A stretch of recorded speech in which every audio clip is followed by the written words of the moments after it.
샬롬, 유 선생의 구속사 천국열차 유도수 목사님의 신구약 성경 파노라마를 낭독하는 시간입니다. 지금은 에베소서 파노라마 1장 3절에서 6절입니다. 찬송하리로다 하나님, 성부 하나님. 찬송하리로다 하나님, 곧 우리 주 예수 그리스도의 아버지께서 그리스도 안에서 하늘에 속한 모든 신령한 복으로 우리에게 복 주시되 곧 창세전에 그리스도 안에서 우리를 택하사 우리로 사랑 안에서 그 앞에 거룩하고 흠이 없게 하시려고 그 기쁘신 뜻대로 우리를 예정하사 예수 그리스도로 말미암아 자기의 아들들이 되게 하셨으니 이는 그의 사랑하시는 자 안에서 우리에게 거저 주시는 바 그의 은혜의 영광을 찬미하게 하려는 것이라. 에베소서 1장 3절에서 6절. 3절에서 6절까지는 성부 하나님께서 행해 주신 사역입니다. 그래서 이 단원의 주제는 찬송하리로다 하나님입니다. 분석도표 4를 보시면서 전체 주제와 단락들의 제목과 연결시켜 전체적인 대의를 파악해 보십시오. 첫째 단락은 찬송하리로다 하나님께서 복을 주심이고, 둘째 단락은 찬송 받으실 하나님께서 택하심이고, 셋째 단락은 찬송 받으실 하나님께서 아들들이 되게 하셨다는 내용입니다. 그래서 이 단원의 결론에서는 이 은혜의 영광을 찬미하게 하려 하심이라고 말씀합니다. 그리고 이 모든 신령한 복은 그리스도 안에서 우리에게 복을 주심 첫 단락, 그리스도 안에서 우리를 택하심 둘째 단락, 예수 그리스도로 말미암아 우리를 자기 아들들이 되게 하셨다고 셋째 단락 말씀합니다. 그러니까 이러한 복을 주신 주체는 찬송받을 하나님이시고, 이러한 복이 가능하도록 성취하여 주신 분은 예수 그리스도로 말미암아이고, 이러한 복은 멸망받아 마땅한 우리에게 주셨다는 말씀입니다. 1. 복을 주심. 첫째 단락 3절은 찬송하리로다 하나님하고 찬송으로 시작됩니다. 3절 내용은 우리에게 복을 주셨다는 말씀인데, 복으로 시작하지 않고 하나님을 찬송하는 것으로 시작하고 있습니다. 하나님을 찬송하며 감사하며 영광을 돌리는 것이 먼저입니다. 그 다음에야 우리에게 향하신 복으로 나아가야 합니다. 바울 서신에는 찬송 3절과 말씀과 기도 16절이 한데 어우러져 있음을 보게 됩니다. 말씀을 전하다 보면 감사하며 찬양하고 싶을 때가 있습니다. 그럴 때는 찬송하리로다 하나님 하고 다 함께 찬양을 드리십시다. 또 말씀을 받다 보면 감격하여 기도드리고 싶을 때가 있습니다. 그럴 때는 기도의 영에 붙잡혀 합심하여 기도를 드리십시다. 그렇게 하노라면 예배가 의식에 매이지 않고 찬송과 말씀과 기도가 살아나서 주보의 형식으로부터 뛰어나오게 될 것입니다. 3절 한 절 속에는 누가 어디에 있는 어떠한 얼마만큼 큰 무슨 복을 우리에게 주셨는가 하는 것이 다 들어 있습니다. 1. 우리 주 예수 그리스도의 아버지께서 이 그리스도 안에 있는 3. 하늘에 속한 4. 모든 5. 신령한 복으로 6. 우리에게 복을 주셨다고 말씀합니다. 하나님께서 우리들에게 주시기를 원하시는 복은 그리스도 안에 있는 하늘에 속한 모든 신령한 복이라고 말씀합니다. 이 말씀은 일찍이 하나님께서 아브라함에게 또 너의 씨로 말미암아 천하 만민이 복을 얻으리니 하고 창세기 22장 18절 언약하셨던 그 언약의 성취인 것입니다. 1. 이 복은 우리 주 예수 그리스도의 아버지께서 주신다고 말씀합니다.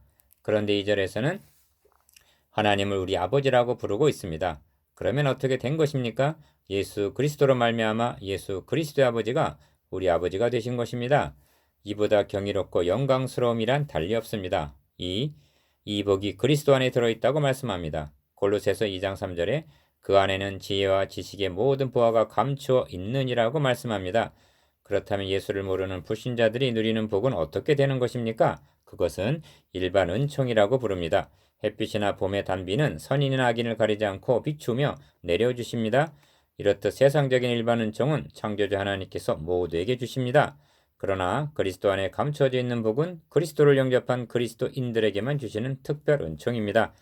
목사님, 그 특별 은총인가 하는 것은 말고 일반 은총이라는 부귀 영화 그것을 달라고요. 그것은 올바른 순서가 아닙니다. 불신자들이나 그렇게 말하는 것입니다.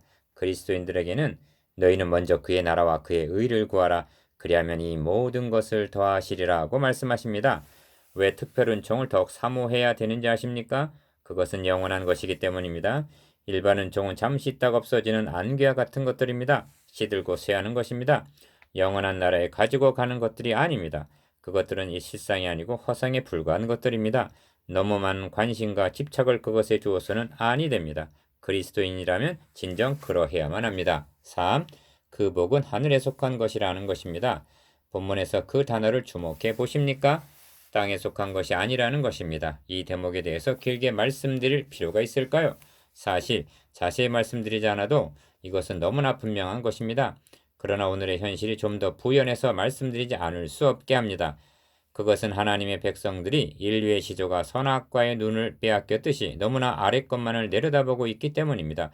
골로새서 3장 1절에서 2절까지의 위의 것을 생각하고 땅의 것을 생각지 말라고 하셨는데도 말입니다.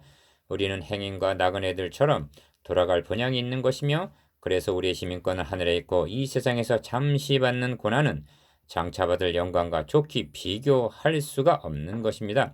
성경은 이와 같은 교훈과 위로와 격려로 가득 차 있습니다. 하나님께서 주시기를 원하시는 그리스도 안에 있는 그 복은 하늘에 속한 복, 영원한 복입니다. 4. 그 복은 신령한 복이라고 말씀하십니다. 주님께서는 일찍이 썩어질 양식을 위하여 일하지 말고 썩지 아니할 양식을 위하여 하라고 말씀하신 바 있습니다.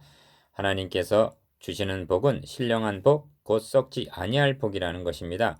육에 속한 것이 아니라 영에 속한 것이라는 말씀입니다. 신령한 복 할 때 즉각적으로 성령님이 생각나실 것입니다. 맞습니다.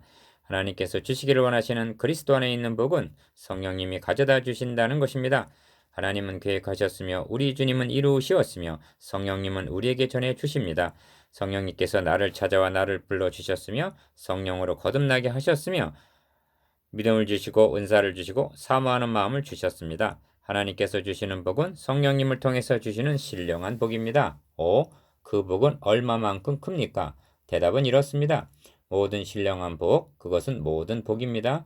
일일이 다 열거할 수가 없습니다. 인간의 언어로 다 표현할 수조차도 없습니다. 그것은 모든 속에 다 들어 있습니다. 모든은 불과 두 글자이지만 그 속에 담겨져 있는 것은 얼마나 큽니까? 우리는 주님 안에 있기 때문에 주님에게 주신 것은 자동적으로 몽땅 우리 것입니다. 아버지는 이렇게 말씀하십니다. 내 것은 다 너의 것이거늘. 아시겠습니까? 우리는 하나님의 후사들입니다. 그런데 우리들이 구하는 것이라고는 얼마나 시시한 것들인지요. 얼마나 보잘것없는 것들인지요. 왜 그러한지 아십니까? 영적으로 어린 아이이기 때문입니다. 장난감을 사달라고 졸라대는 것입니다. 장성한 자가 되어서는 어린아이의 일을 버렸노라입니다. 좀 더 큰 것을, 우주보다 큰 것을 구하십시오. 6. 이런 엄청난 복을 도대체 누구에게 주시겠다고 하셨습니까? 성경을 확인하고 대답을 하십시오. 우리에게 복 주시되입니다. 우리에게 그 우리 속에 들어있는 나에게 주신다는 것입니다. 이 복은 우리에게만 주십니다. 저 사람들은 아닙니다. 그리스도를 구주로 고백한 그리스도인들에게만 주신다는 것입니다. 여러분, 지금의 심정이 어떠하십니까? 사도 바울처럼 찬송하리로다 하나님하고 찬송과 감사할 마음이 있습니까? 그렇다면 오늘의 말씀이 옥토에 떨어진 것입니다. 주여 하는 외마디 기도가 입에서 새어나옵니까? 그렇다면 이 복은 바로 여러분의 것입니다. 여러분께서 알아보셨는지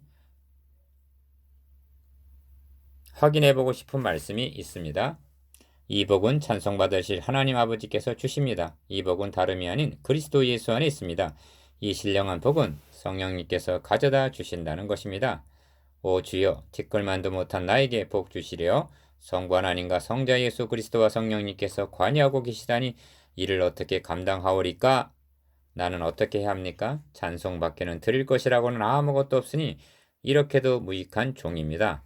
이제 확신합니다. 하나님, 바로 당신 자신을 주십시오. 오직 나의 소원은 당신이니이다. 아멘. 2. 택하심. 둘째 단락 4절은 하나님께서 창세전에 그리스도 안에서 우리를 택하셨다는 말씀이 핵심입니다. 한 가지 질문을 드려도 되겠습니까? 서울 한 복판으로 아름다운 한강이 흐르고 있습니다. 이 한강이 어디서부터 시작되었는지 아십니까? 그거에 혹시 모르시면 어떻습니까? 그러나 우리의 구원이 어디서부터 시작되었는지는 알고 계시겠죠? 1. 구원계획의 시작. 예수님을 영접하신 지 3년이 되었다고요. 그래서 3년 전부터 시작되었다고요. 그것이 아니라 2000년 전이라고요. 왜 그렇습니까? 2000년 전에 예수 그리스도께서 나의 죄를 대신하여 죽어주셨기 때문이라고요. 그것까지 믿음의 눈으로 바라본다는 것은 귀한 일입니다. 그런데 성경은 무엇이라고 말씀하고 있습니까? 창세전에 그리스도 안에서 우리를 택하사 하고 하나님께서 창세 이전에 우리를 택하여 주셨다는 것입니다. 우리들이 구원받게 된 근원은 창세 이전으로 거슬러 올라갑니다.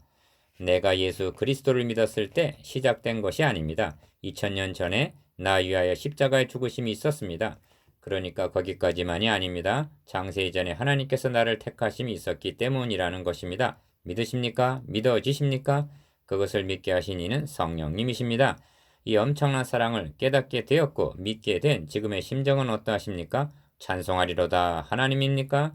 하나님께 찬양을 돌리십시다. 이 비밀은 대제사장의 기도를 알려진 요한복음 17장에 잘 나타나 있습니다. 2절에 아버지께서 아들에게 주신 모든 자에게 영생을 주게 하시려고 하는 말씀이 있습니다. 아버지께서 택하셔서 아들 되시는 그리스도에게 주신 자들이 있다는 말씀입니다. 이 하나님이 택하셔서 아들에게 주심. 6절에도 세상 중에서 내게 주신 사람들에게 이렇게 말씀하신 후에 이어서 저희는 아버지의 것이었는데 내게 주셨으며 하십니다. 우리가 예수 그리스도의 것이 되기 이전에 하나님의 것이었다는 말씀입니다. 그런데 하나님께서 택하신 그들을 예수 그리스도에게 주셨습니다. 그래서 우리들은 그리스도 예수 안에 있게 되었습니다. 고린도전서 1장 30절에 너희는 하나님께로부터 나서 그리스도 예수 안에 있고 하십니다. 우리를 택하셔서 그리스도 예수 안에 집어넣어 주신 분은 하나님이셨습니다. 주님께서는 우리들을 그 안에 품으시고 십자가에 못 박히셨으며 죽으셨으며 장사 지난 바 되었다가 다시 살아나셨습니다. 우리들은 이 모든 과정을 그리스도 안에서 치렀던 것입니다. 그런 거로 지금 그리스도께서 하나님 우편에 앉아 계심에 우리들도 그리스도 예수 안에서 하늘에 앉아 있다는 것입니다. 2장 6절 창세 이전으로부터 시작되어 역사 이후에까지 걸쳐있는 상상을 초월한 광대한 하나님의 구원 계획 속에 저와 여러분은 포함되어 있습니다. 이것이 창세전에 그리스도 안에서 우리를 택하셨다는 의미입니다. 3. 아들들이 되게 하심. 셋째 단락 5절은 우리를 예정하사 예수 그리스도로 말미암아 자기 아들들이 되게 하셨다는 말씀이 핵심입니다. 그렇다면 하나님께서 무엇 때문에 이러한 엄청난 은혜를 베푸셨을까요? 제가 먼저 말씀드리겠습니다. 저는 모릅니다. 웬 은혜인지 웬 사랑인지 저는 모릅니다. 여러분도 모르신다는 것이 바른 고백입니다. 1. 하나님의 기쁘신 뜻. 다만 성경은 5절에서 그 기쁘신 뜻대로 그렇게 하셨다고 말씀합니다. 그것이 하나님의 기쁘신 뜻이었다는 것입니다. 나에게 그럴 만한 자격이나 무슨 공로가 있었기 때문이 아니었습니다. 나를 창세 이전에 하나님께서 택하신 그것은 전적인 하나님의 기쁘신 뜻이었습니다. 그렇게 해서 우리들을 자기 아들들이 되게 하셨습니다. 이 일이 어떻게 해서 가능하게 되었습니까? 예수 그리스도로 말미암아 자기 아들들이 되게 하셨다고 말씀하고 있습니다. 하나님께서는 우리들을 택하셔서 그 아들에게 주시면서 이들의 죄를 대속하도록 하셨습니다. 요한복음 17장 14절에서 아버지께서 내게 하라고 주신 일을 내가 이루어 아버지를 이 세상에서 영화롭게 하였사오니 하십니다. 그리고 십자가상에서 다 이루었다 하시고 운명하셨습니다. 요한복음 19장 30절 구원이 우리에게 가능케 된 것은 예수 그리스도로 말미암아입니다. 개혁자들은 말하기를 복음의 모든 것은 이 말미암아라는 고리에 매달려 있다고 역설했습니다. 이 말미암아 연결고리 로마서 3장 23절에서 24절까지를 보십시오. 모든 사람이 죄를 범하였으며 하나님의 영광에 이르지 못하더니 그리스도 예수 안에 있는 구속으로 말미암아 하나님의 은혜로 값없이 의롭다 하심을 얻은 자 되었느니라 고 말씀합니다. 예수 그리스도로 말미암아임을 놓치지 마십시오. 여기까지 생각해 볼 때 우리가 한 일이 무엇이 있습니까? 하나님께서 우리들을 택하셨을 때 우리가 관여하였습니까? 아니면 예수 그리스도께서 우리 위하여 십자가를 지실 때 거들어 드렸습니까? 성령님께서 우리들을 거듭나게 하셨을 때 도와드렸던가요? 어머니께서 나를 해산하실 때 도와드린 사람이 이 세상에 있습니까? 없습니다. 우리는 아무것도 한 것이 없습니다. 또한 할 수도 없습니다. 우리의 구원은 전적으로 찬양받으실 하나님께서 주권적으로 이루어 주신 은혜입니다. 3. 거룩하고 흠이 없게 하시려고. 그렇다면 하나님께서 이렇게 해주신 의도가 어디에 있을까요? 성경은 거룩하고 흠이 없게 하시려고 라고 말씀합니다. 지금 우리는 존귀하신 하나님의 자녀들이 되었으나 약점투성이고 흠도 많습니다. 그러나 우리의 낮은 몸을 하나님의 독생자이신 예수 그리스도의 몸과 같이 거룩하고 흠이 없게 하실 것입니다. 에베소서 5장 27절에서도 자기 앞에 영광스러운 교회로 세우사 티나 주름 잡힌 것이나 이런 것들이 없이 거룩하고 흠이 없게 하려 하심이니라고 말씀합니다. 하나님의 자녀된 우리들에게 특권만이 아니라 책임도 막중합니다. 이 소망 있는 자마다 자기를 깨끗게 하기를 그의 깨끗하신가 같이 하기를 사모하여야만 합니다. 오늘날은 사람들이 온통 축복에만 마음이 쏠린 나머지 자신들의 신분에는 소홀한 것 같은 느낌이 듭니다. 만일 우리들이 임금님의 아들, 딸들이라고 상상해 보십시오. 예의 범절이며 심지어 걸음걸음이 말씀 솜씨에 이르기까지 신분에 합당하도록 신경을 써야 마땅합니다. 그렇다면 우리들의 신분은 무엇입니까? 하나님의 자녀들입니다. 오직 너희를 부르신 거룩한 자처럼 너희도 모든 행실에 거룩한 자가 되라고 하십니다. 우리들이 채통을 지키지 못함으로 말미암아 하나님의 가문의 명예를 손상시키고 있지는 아니합니까? 그렇다고 해서 이 지상에서 완전 무결해질 수 있다는 것은 아닙니다. 그러나 우리의 의가 서기관이나 바리새인보다 더 나아야만 하고 불신자보다는 드러내게 구별됨이 있어야 한다는 것이 성경적인 가르침입니다. 우리 속에는 썩지 아니할 씨가 있습니다. 이 씨로 말미암아 우리의 몸이 예수 그리스도의 영광의 몸과 같이 변화되는 날 우리는 하나님 앞에 거룩하고 흠이 없는 자로 서게 될 것입니다. 4. 찬미하게 하려 하심. 넷째 단락은 이 은혜의 영광을 찬미하게 하려는 것이라는 말씀이 핵심입니다. 먼저 거저 주시는 바 그의 은혜라고 말씀합니다. 이 모든 은혜는 거저 주시는 것입니다. 로마서 3장 24절에서도 하나님의 은혜로 값없이 얻게 되었다고 말씀합니다. 값없이 주셨습니다. 거저 주셨습니다. 여기서 우리들이 꼭 주목해야 될 말씀이 있습니다. 1. 사랑하시는 자 안에서. 그것은 이는 그의 사랑하시는 자 안에서라는 말씀입니다. 그것이 무엇이 그렇게 중요하냐고요? 그러합니다. 그의 사랑하시는 자, 즉 하나님의 사랑하시는 자가 누구입니까? 6절 본문을 보시면서 대답해 보십시오. 예수 그리스도이십니다. 그렇습니다. 그러면 1장 1절부터 5절까지 5절 가운데 그리스도를 몇 번이나 말씀하고 있는지 아십니까? 7번입니다. 그리스도 예수, 주 예수 그리스도 또는 예수 그리스도 이렇게 7번이나 부르고 있습니다. 사도는 예수 그리스도를 얼마나 부르고 싶어 하였는지를 보셨을 것입니다. 그런데 6절에서는 어찌하여 그 호칭을 그의 사랑하시는 자 안에서라고 바꾸셨을까요? 무심코 그렇게 되는 것은 없습니다. 그 의도가 무엇이겠습니까? 그것은 뒤따라오는 말씀, 곧 우리에게 거저 주시는 바라는 말씀 때문이었습니다. 우리들은 구원을 거저 받았습니다. 값없이 받았습니다. 구원이 이렇게 쉬운 것이냐고요? 이렇게 헐한 것이냐고요? 그런 생각이 드십니까? 아닙니다. 우리는 거저 받았으나 하나님께서는 이 구원을 우리에게 주시기 위하여 자기 아들을 아끼지 아니하시고 내어 주셔야만 했습니다. 그는 하나님의 사랑하시는 자였습니다. 아시겠습니까? 이것을 알기를 원하셔서 이것을 잊지 않게 하시려고 그리스도 예수를 하시지 않고 그의 사랑하시는 자 안에서라고 호칭을 바꾸었던 것입니다. 이 찬양할 것 밖에는 없음. 그렇다면 우리는 어떻게 하여야만 합니까? 우리에게 거저 주시는 바 그의 은혜의 영광을 찬미하게 하려는 것이라고 말씀합니다. 그의 은혜의 영광을 찬미하게 하시려고 우리들을 택하여 주셨다는 것입니다. 잘 아시는 말씀들이죠. 결코 새로운 말씀이 아닙니다. 그러나 한번 정직하게 자신에게 묻고 대답해 보십시다. 은혜의 영광을 찬미한다는 말의 구체적인 뜻이 무엇입니까? 어떻게 하든 하는 것이 은혜의 영광을 찬미하는 것입니까? 찬송을 부르는 것입니까? 감사합니다를 연발하는 것입니까? 하나님 영광을 돌려오니 영광을 받으시옵소서 하는 것입니까? 그럴 수도 있습니다. 그러나 그것이 전부냐 말입니다. 그것이 다입니까? 영광을 돌리니 받으시옵소서 하는 돌린다는 영광, 받으시라고 하는 영광은 도대체 어디 있습니까? 말로만 하는 것입니까? 마음속에 있는 것입니까? 말할 줄 모르는 대자연들도 하늘이 하나님의 영광을 선포하고 궁창이 그 손으로 하신 일을 나타내는도다 하고 노래하고 있습니까?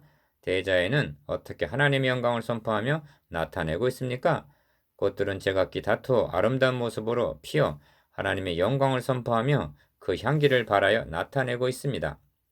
3. 찬양하는 삶. 오곡백과는 각양각색의 열매들을 맺어 창조자 하나님께 영광을 돌리고 있습니다. 비록 가시와 엉겅퀴가 나는 저주받은 땅이요 비바람이 휘몰아치는 악조건 속에서도 하나님께서 창조하셨을 때의 목적을 이루어 드리려고 최선을 다하는 모습들입니다. 그런데 만물을 다스릴 권세를 부여받은 인간은 어떠합니까? 하나님께서 창세전에 택하셔서 자기 아들들이 되게 하신 하나님의 자녀인 우리들은 어떠합니까? 우리를 구원하여 주심은 은혜의 영광을 찬미하게 하려 하심이라고 했는데 사랑과 희락과 화평과 오래 참음과 자비와 양성과 충성과 온유와 절제와 같은 성령의 열매들을 맺어 하나님께 영광을 돌려야 함이 마땅하지 않습니까? 시시한 경치를 구경하려고 사람들이 몰려들거나 관심을 기울이지는 않는 법입니다. 오늘날 많은 사람들이 복음에 관심이 없고 흥미를 잃어버린 원인이 먼저 그리스도인 된 우리들의 경치가 아름답지 못하고 그들에게 감탄을 자아내게 하지 못한 데 있지 아니한가 두려운 생각이 듭니다. 우리가 하나님을 뵙지 못하였어도 하나님께서 지으신 만물을 보아 분명히 깨닫게 됩니다. 하늘의 해와 달과 별들을 보며 우주의 광대함과 신비함을 감탄하게 됩니다. 오늘의 교회가 하나님의 영광을 나타내는 데 실패했다면 우리들은 하나님의 은혜의 영광을 찬미하고 있는 것은 아닙니다. 하나님께서 우리를 구원해 주심은 우리들을 사랑하시기 때문이라고 합니다. 그것은 옳은 말입니다. 그러나 그것만을 강조하다 보면 저만 위해 달라고 때를 쓰는 버릇없는 아이같이 되고 맙니다. 그보다 앞에 놓아야 할 것이 있습니다. 이것이 하나님의 영광입니다. 볼 수 없는 하나님을 우리들이 나타내는 영광을 통하여 보여주시기를 원하고 계시는 것입니다. 히브리서 1장 3절에 그리스도는 하나님의 영광의 광채시라 했습니다. 4. 하나님을 나타내는 삶. 예수 그리스도를 통해 하나님을 보게 된다는 것입니다. 같은 원리로 예수 닮은 우리를 통해 세상은 주님을 보게 되는 것입니다. 서정적으로 한 장면을 묘사하므로 오늘의 말씀을 마치고자 합니다. 봄입니다. 농촌 어느 아늑한 마을에 개나리 복숭아 살구꽃이 만발했습니다. 참 좋습니다. 이런 데서 살고 싶습니다. 가을입니다. 시골집 뒤뜰에 있는 감나무에 주먹만한 감이 주렁주렁 노랗게 익었습니다. 참 멋있습니다. 이런 데서 살고 싶습니다. 교회 안에 백합꽃이 만발하고 향기가 가득하다고 상상해 보십시오. 오늘의 그리스도인들이 복숭아꽃, 살구꽃처럼 뒤뜰의 감나무처럼 하나님의 영광을 찬미하고 있다면 얼마나 멋있고 보기에 좋을까요? 나도 이런 데서 살고 싶다, 나도 예수 믿고 싶다 하지 않겠습니까? 대체 하나님이 보시기에 좋았더라 였다면 재창조의 구속의 사역에서는 더욱 보시기에 좋았더라야 하지 않겠습니까? 이와 같이 너희 빛을 사람 앞에 비추게 하여 저희로 너희 착한 행실을 보고 하늘에 계신 너희 아버지께 영광을 돌리게 하라. 마태복음 5장 16절. 사랑하는 여러분, 이것이 그의 은혜의 영광을 찬미하는 것입니다. 묵상해 봅시다. 1. 우리에게 어떠한 복을 부어 부셨습니까? 2. 성부 하나님께서 행하신 특징적인 사역이 무엇입니까? 3. 6절에서 호칭이 바뀐 까닭이 무엇입니까?